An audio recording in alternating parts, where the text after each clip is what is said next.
అమ్ముకోవడానికి అవకాశం కల్పించినాం. ఇవన్నీ 2 ఏళ్లలో మేము చేసినాం. నేను అడుగుతున్న ఇక్కడికి వచ్చిన యువకుల్ని మొదటి సంవత్సరమే లెక్కగట్టి ఎల్బీ స్టేడియంలో ఎక్కడైతే నేను మా పెద్దలు ఉత్తమ్ కుమార్ రెడ్డి, పొన్నం ప్రభాకర్ ప్రమాణ స్వీకారం చేసినామో అదే ప్రాంతంలో మొదటి సంవత్సరంలోనే 70,000 ప్రభుత్వ ఉద్యోగ ఖాళీలు భర్తీ చేసి నిరుద్యోగ సమస్యను పరిష్కరించి తెలంగాణ ఉద్యమంలోనే నిరుద్యోగ సమస్య కీలకం. ఆ సమస్యను పరిష్కరించడానికి ప్రయత్నం చేసినాం. 21,000 కోట్ల రూపాయలు రైతు రుణమాఫీ చేసి నికార్స్గా నిలబడి రైతులను ఆదుకున్నాం. 1,04,000 కోట్ల రూపాయలు కేవలం వ్యవసాయానికే ఖర్చు పెట్టి 20 నెలల్లో దేశంలోనే మొదటి స్థానంలో ఇవాళ తెలంగాణ రాష్ట్ర ప్రభుత్వం నిలబడ్డది. ఇవన్నీ మీ ఆశీర్వాదంతో మీరు ఎన్నుకున్న ప్రభుత్వం, ఈ ప్రజా ప్రభుత్వం ఉంది కాబట్టి చేయగలిగినాం. 10 ఏళ్ళు కేసీఆర్ ఉన్నప్పుడు రైతులకు రుణమాఫీ చేసిండా? సన్నబియ్యం ఇచ్చిండా? బస్సులో ఆడబిడ్డలకు ఉచిత ప్రయాణం ఇచ్చిండా? మీ ఇంటికి ఉచితంగా కరెంట్ ఇచ్చిండా? 500 రూపాయల సిలిండర్ ఇచ్చిండా? రేషన్ కార్డులు మీకు ఇచ్చిండా? ఇవాళ మేము 4% ముస్లింలకు రిజర్వేషన్ ఇస్తే 12% ఇస్తా అన్నాడు. ఇచ్చిండా? 10 ఏళ్ళైనా. మరి ఇవాళ ఏ మొహం పెట్టుకొని సిగ్గు లేకుండా బీఆర్ఎస్ వాళ్ళు ఓటు అడుగుతున్నారని నేను అడుగుతున్నా. ఇవాళ బీఆర్ఎస్ బీజేపీ ఒక్కటయ్యారు. ఎట్లన్నా చేసి కాంగ్రెస్ను ఓడగొట్టాలని కుట్రలు చేస్తారు. కిషన్ రెడ్డి, కేటీఆర్ వేరు కాదు, నానానికి బొమ్మ బొరుసు. మేము ఆనాడు మోడీ, అమిత్ షా గారు హైదరాబాదు నగరానికి వచ్చినప్పుడు 1,00,000 కోట్ల కాళేశ్వరంలో కుంభకోణం జరిగింది. కాళేశ్వరం ప్రాజెక్టు కేసీఆర్కు ఏటీఎంగా మారింది అన్నాడు. కిషన్ రెడ్డి గారు అన్నారు, మాకు సిబిఐ విచారణకి ఇవ్వండి, 48 గంటల్లో కేటీఆర్ను బొక్కలో దోస్తాం, హరీష్ రావును చెర్లపల్లికి పంపిస్తాం అన్నాడు. 3 నెలల కింద అసెంబ్లీలో సగం రాత్రి వరకు చర్చ పెట్టి సిబిఐకు పంపించినాం కాళేశ్వరం అవినీతి మీద. ఎందుకు ఇవాళటి వరకు సిబిఐ ఎఫ్ఐఆర్ చేయలేదు? ఫార్ములా ఈ రేసులో కేటీఆర్ 50 కోట్లు మెక్కిండని ఆధారాలతో సహా ఏసీబీ కేసు పెట్టి గవర్నర్ గారిని కేటీఆర్ను అరెస్టు చేయడానికి అనుమతి అడిగితే 2 నెలల నుంచి గవర్నర్ గారు అనుమతిస్తలేరు. దీని వెనకాల ఉన్న గూడు పుటాని ఏందో ఆలోచన చేయండి. దీని వెనకాల ఉన్న చీకటి ఒప్పందం ఏందో ఆలోచన చేయండి. నేను కిషన్ రెడ్డి గారిని ప్రశ్నించిన, ఎప్పటిలోగల సిబిఐ అనుమతి తెస్తావో, ఎప్పటిలోగల గవర్నర్ అనుమతిస్తావో చెప్పబోయా అంటే రేవంత్ రెడ్డికి సవాలు విసురుతున్నా, చర్చిస్తా, నా ఇంటికి వస్తా అంటున్నాడు. అయ్యా, నువ్వు నా ఇంటికి కాదు రావాల్సింది, మోడీ గారి ఇంటికో. ఎందుకు మోడీ గారు అనుమతి ఇస్తలేవు? గజ దొంగ కేసీఆర్ను జైల్లో వేయడానికి అనుమతి ఇవ్వమని మోడీ గారిని అడుగు. నన్ను అడుగుతే ఏమొస్తుంది? నువ్వే కదా అడిగింది. సిబిఐ విచారణకి ఇవ్వమని రాష్ట్ర ప్రభుత్వాన్ని డిమాండ్ చేసినావు కదా. నీ డిమాండ్ ప్రకారం ఇవాళ సిబిఐకి మేము కేసు ఇచ్చినాం.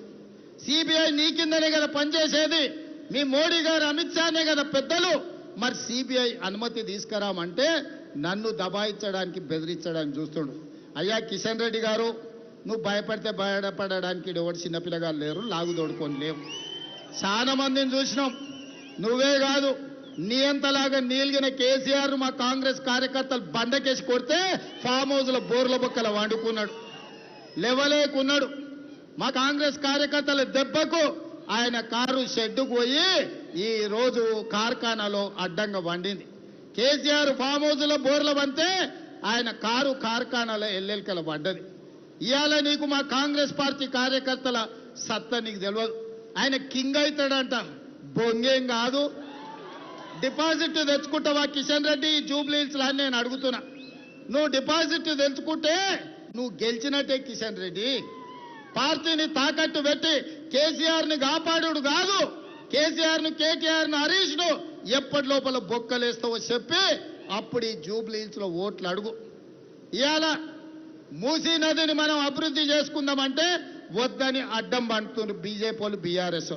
నేను అడగదలుచుకున్న కిషన్ రెడ్డిని, అహ్మదాబాద్ గుజరాత్లో సబర్మతి నదిని అభివృద్ధి చేసుకోవచ్చు, ఉత్తరప్రదేశ్లో యోగి గంగా నదిని అభివృద్ధి చేసుకోవచ్చు, ఢిల్లీలో బీజేపీ యమునా నదిని అభివృద్ధి చేసుకోవచ్చు. మరి హైదరాబాద్ ఏం పాపం చేసిందయ్యా? మూసీ నదిని అభివృద్ధి చేసుకోవద్దా? మా పేదోళ్లకు ఉద్యోగ అవకాశాలు రావద్దా? ఈ అన్నిటిని దృష్టిలో పెట్టుకొని ఇవాళ బీజేపీ బీఆర్ఎస్ ను బండకేసి కొట్టండి. 3 సార్లు బీఆర్ఎస్ ఎమ్మెల్యేని గెలిపించారు, 3 సార్లు బీజేపీ ఎంపీని గెలిపించారు. ఒక్క అవకాశం నవీన్ యాదవ్కి ఇవ్వండి. మీ పిల్లగాడు మీ బస్తీల్లో ఉంటాడు, మీ కష్టాలలో మీకు తోడుగా ఉంటాడు. నవీన్ యాదవ్ను గెలిపిస్తే మీకు ఇద్దరిద్దరు సిపాయిలు పనిచేసేటోళ్ళు వస్తారు. అజరుద్దీన్ మంత్రిగా మీ బాధ్యత తీసుకుంటాడు. నవీన్ యాదవ్ ఎమ్మెల్యేగా మీ సమస్యల మీద మాట్లాడతాడు. మీ సోదరుడు రేవంత్ రెడ్డి, ఉత్తమ్ కుమార్ రెడ్డి గారు, పొన్నం ప్రభాకర్ గారు మీ సమస్యల్ని మా మంత్రివర్గంలో పరిష్కరిస్తాం. ఇవాళ మీరు అండగా నిలబడండి.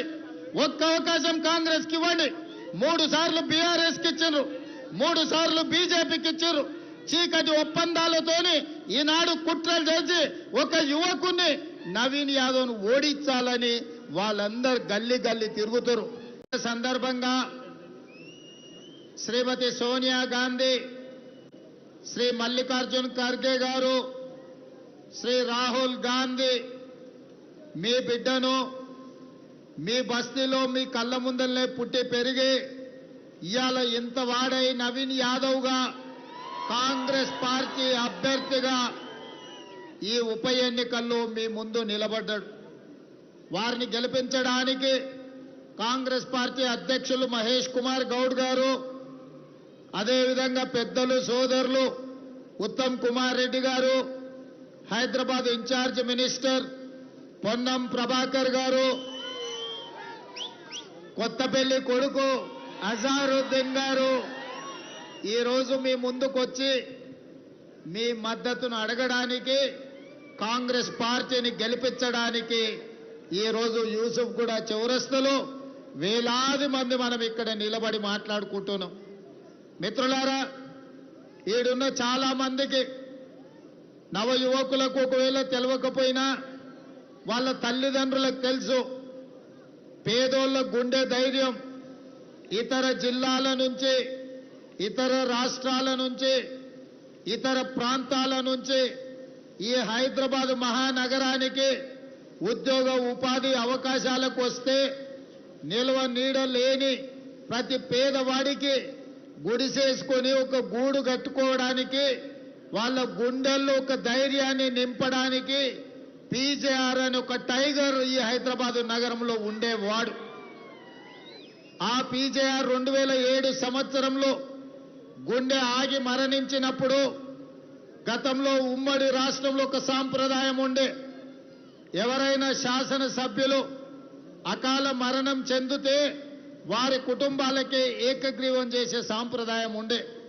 2007 సంవత్సరంలో రాజకీయ ప్రత్యర్థి అయిన పీజేఆర్ తెలుగుదేశం పార్టీ మీద ఎన్ని పోరాటాలు చేసినా చంద్రబాబు నాయుడు గారు విజ్ఞత ప్రదర్శించి పీజేఆర్ కుటుంబానికి ఏకగ్రీవంగా చెయ్యడానికి ఆనాడు తెలుగుదేశం పార్టీ ఎన్నికల బరిలో అభ్యర్థిని నిలబెట్టలే. ఏ రాజకీయ పార్టీ కూడా, చిన్న చితక పార్టీలే కాదు, స్వతంత్ర అభ్యర్థులు కూడా పీజేఆర్ మీద ఉన్న గౌరవంతో, పీజేఆర్ మీద ఉన్న అభిమానంతో ఎవరు ఎన్నికల్లో పోటీ చెయ్యలే. కానీ దురదృష్టవశాత్తు ఆనాడు పీజేఆర్ని అవమానించడమే కాదు, వారి కుటుంబం ఇంటి దగ్గరికి వెళ్ళి చంద్రశేఖరరావు గారిని కలవడానికి ప్రయత్నం చేస్తే గేటు ముందల ఎర్రటెండలో 3 గంటలు పీజేఆర్ కుటుంబాన్ని, సతీమణిని నించోబెట్టి